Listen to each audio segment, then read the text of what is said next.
Hey there, Patriots. Welcome back to the front lines. Death Watch here to give you guys more intel so you can update your personal armory and fight back against the fake news media machine.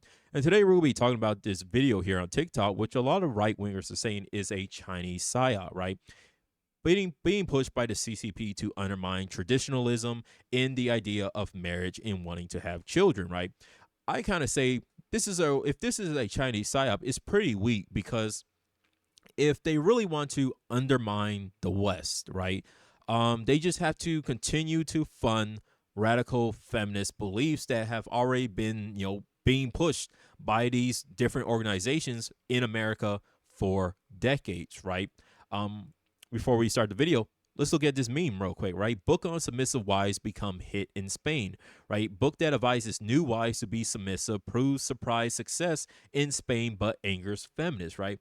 This is, a kind of juxtaposition to Sex in the City, right? Which essentially pushes for women to not get married, right? And don't get married, live that lifestyle of pursuing a career, and you will have a bunch of men who will come flocking to you, ready to have relationships with you. And when you decide to, in the next 10, 20 years, when you're in your late 30s or mid 40s, right?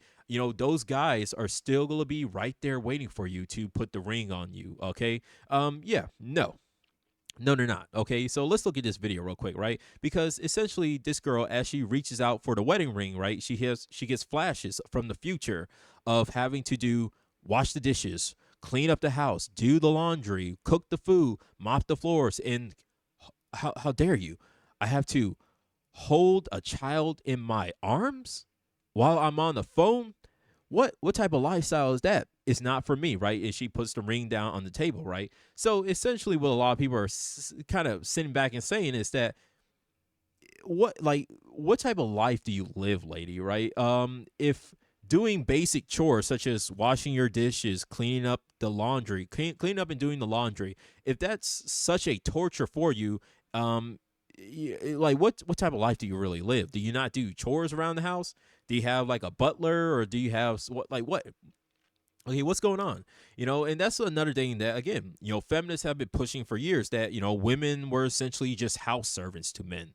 Women who were married back in the 50s, conservatives wanted to go back to the 50s. Well, back there in the 50s, women were nothing more than house servants to men, right? And the patriarchy and all this other crap, right? And again, like, if this is a Chinese psyop, bro, all they really have to do is just continue giving money to radical feminists, because they have been pushing this type of idea forever, right? They've been going to colleges and saying, hey, women, don't get married. Follow a career path, right? You can wait till your mid 30s, your early 40s to try to settle down and find a man, which, from the perspective of Candace Bushnell here, who is famous for writing the best-selling book, Sex in the City, and even creating the TV series, right? She admits, right? This article came back in 2019 where she openly admits that, well, no, I'm now alone because my husband divorced me, and she's now in her 50s, right? And she realizes that, oh, I have nobody. I don't have a husband. I don't have kids to take care of me. I'm truly alone, right? However, she then tries to kind of, huff some copium, right? Okay, let's cover this real quick, right? So, Sex and the City creator Candace Bushnell, 60 years old, has admitted that she regrets choosing a career over having children, as she is now truly alone, right? The former colonist, who is worth around $18 million, told the Sunday Times, when I was in my 30s and 40s, I didn't think about it, right? Then when I got divorced and I was in my 50s, I started to see the impact of not having children and of truly being alone. I do see that people with children have an anchor in a way that people who don't have kids don't. Speaking to Sunday Times Magazine, Candace explained that she didn't feel like dating after her 2012 divorce from husband of 10 years, ballet dancer Charles Asgard. Moving to Connecticut after her divorce, she admitted she went without having any relationships for 5 years. And, quote, it's not that long when you get to my age. I know women who have gone longer, she said, right? However, the writer, who has now returned to New York, lives between her partner's penthouse suite on the Upper East Side in a house in the Hamptons. So, even though she got divorced, she still has found herself to have more, um, flings, flings. However, what I don't like is the fact that she then comes out and says she's making a new book, right? Now back in the dating game and in love with new real estate agent boyfriend Jim Coleman, Candace is releasing a new book titled "Is There Still Sex in the City?" in early August, right? 20, August of 2019, right? The book is fiction inspired from her life in the aftermath of her own divorce. She dives into what she calls middle-age sadness and the difficulties of bouncing back in the 50s, in her 50s. In the book, Candace argued that it is harder to recover from bad news in your 50s than it is in your 20s or 30s. She added that in the eyes of many people, women, particularly those over 50, were often blamed for the setbacks they had to overcome. However, she added that she found turning 60 a relief which helped get rid of her sense of shame. She admitted to having Botox in regularly and having had fillers done and once considered going through a Mona Lisa procedure. And you can see right here what a Mona Lisa procedure is. Okay, highlighted. So essentially, she's selling, trying to cope hard, right? Selling the idea that, oh, well, if you're in your 60s, you can still find, that lifestyle, right? You can still live that Sex in the City lifestyle, but yet the thing is that, lady, you're a multimillionaire. You have access to several different groups of people, right? That your audience, right? The people who really watch these shows, they're not, they're average everyday American Europeans that basically are working class and maybe upper working class and middle class people, right? Okay. No, they don't have, the access to multimillionaire people as you do, right? They don't have access to millions of dollars to continue to get Botox and other surgeries to keep yourself looking younger, to keep yourself looking attractive for towards these multi-million dollar men. Okay, so again, it's her boosting her own ego and again selling women that lie. That feminists come out and say, oh well, books that push for traditionalism or being a submissive wife, which is popular, right? The 50 Shades of Grey, the Twilight series, right? Believe it or not, Twilight series, right? That type of character of the tall, dark, and mysterious guy who young girl falls in love with, and he has this evil, darker side to him, right? That's a very popular trope in that type of fantasia. I think that's what it's called. These sex novels, right? That is a common trope. And for feminists to sit here and get upset with it, it's like, no, at the end of the day, this is what majority of sane women are attracted to. This is the type of things that they love, right? The stories that you see on Hallmark, right? Those are widely popular for a reason. Hallmark is still in business for a reason because they're movies which push for traditional love, falling in love, getting married, and having children, having families, right? That is what majority of women are into, right? Not this radical feminist of I'm going to pursue a career and give up my ability to have children and a family in the future, right? Okay, and along with the kind of reason why a lot of people are saying this is a Chinese psyop is because the idea of the a lot of people are saying, a lot of analysts are saying that China is currently, with the whole situation with Taiwan and other expansion to Africa and a lot of these other things, right? A lot of people are saying that with China is that they have a aging population. However, China has a population size of like 1,425,000,000, I think, last time I checked. They have over a billion people, right? Almost 1.5 billion people in China, right? America only has 325 million. Okay, think about that for a second, right? And so a lot of people are saying that, well, with China's one child policy, you have a situation where majority of the Chinese population is a aging population, right? And they're most likely going to die out, right? Because they don't have enough children to replace the old people because of the, there's only certain places that you can build in China and also have farms and all this other stuff to continue raising that ever increasing population, right? However, in America, we are kind of having the exact same thing. Our fertility rate is going down, right? They're sitting here saying that the fertility rate, because of the one child policy in China, is going to eventually in the next few generations, China is going to have, old people, right? Old people are going to be in charge of China.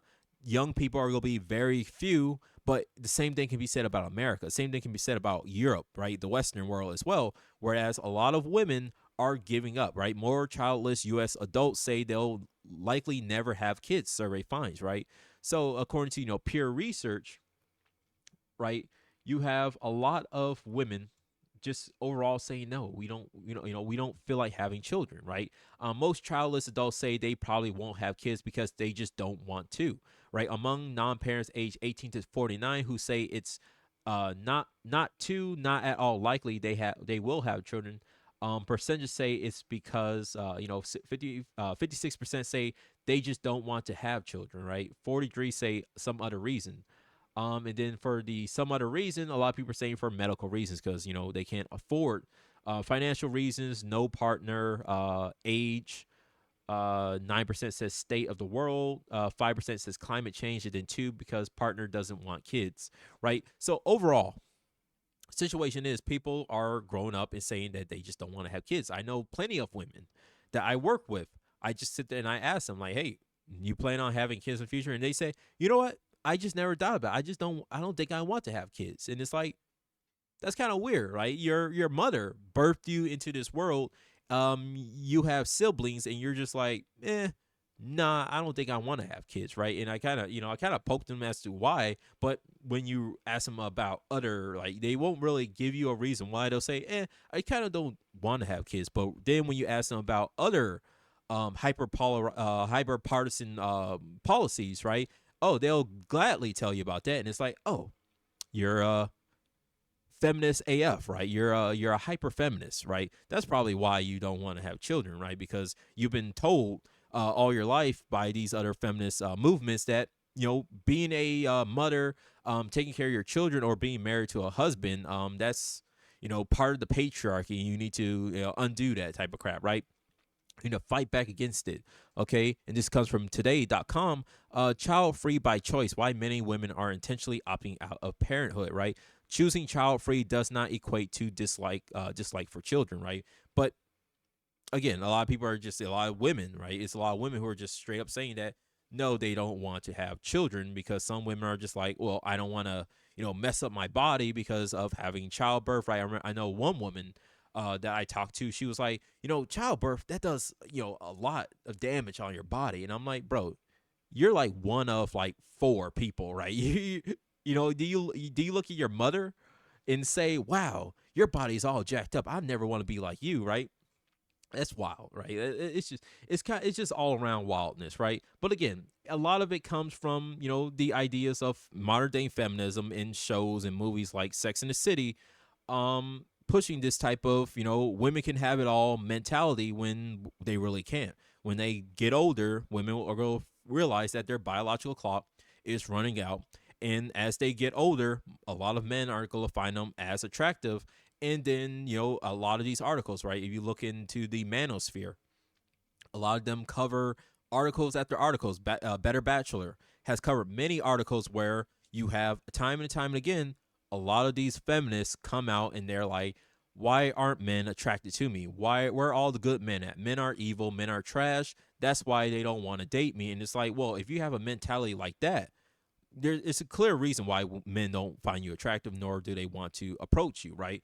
And again, with this whole Sex and the City lifestyle, she is essentially pushing the fictitious idea that women can go out, pursue a career, put off, right? Put off getting married, settling down, finding a guy, getting married to him, and then having kids and a family, right? And they can push it off however long they want because those men that they've had relationships with will always be ready and willing to get in a relationship with them in the future. However, that's not true.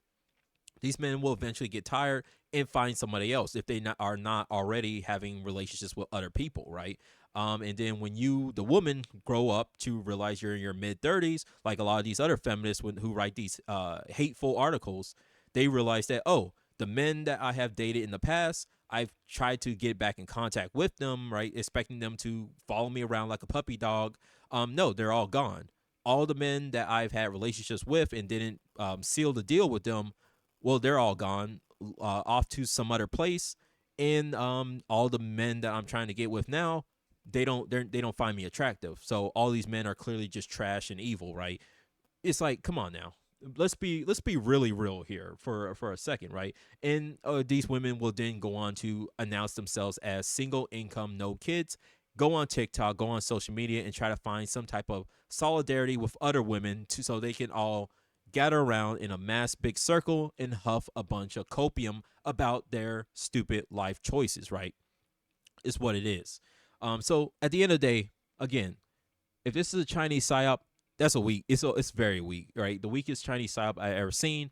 They're better off continuing financing people like Candace Bushnell and other radical feminists in their media that constantly pushes this type of insane propaganda. Okay, so like always, stay safe, stay sane, be vigilant, and I'll see you patriots on the battlefield.